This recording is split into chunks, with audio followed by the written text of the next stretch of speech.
patay ba? Robin, totoo yung sinabi mo na pareho kayo ni Bato na takot sa asawa. Opo, O joke lang yun. Hindi, totoo po yan. Pati sa'yo? Wala naman hindi lalaking takot sa asawa. Sige yan, tanungin niyo lahat ng sabi ng lalaki. Walang hindi takot sa asawa. Ngayon ka lang natakot kayo, Mariel. Kaya talaga. Lahat naman. Oh. Mas takot lang ako ngayon. Kasi, Talaga ba? oo eh. Eh, kumusta kayo ni Mariel? Bilang nagbalik na rin talaga siya. Araw-araw po siya tayo. Kumusta? Busy mag-promote ng Bato.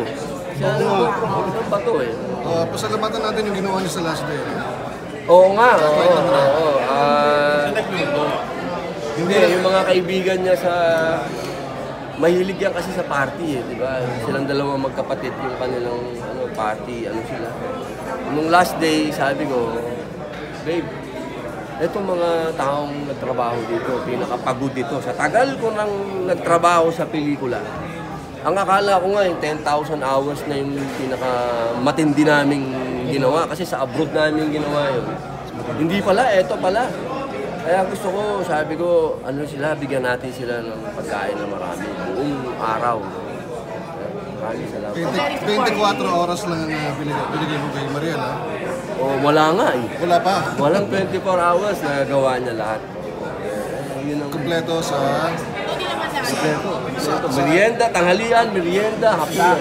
Sundan niyo na ba si Mabawasan yung oras ko sa isa dahil nga, busy siya ngayon. Hindi, si Mariel kasi nag-absent yun eh. Kapag may sakit ako, may sakit si... Ang showtime naman kahit kailan naging sa amin, supportive. Magkikita kami mamaya.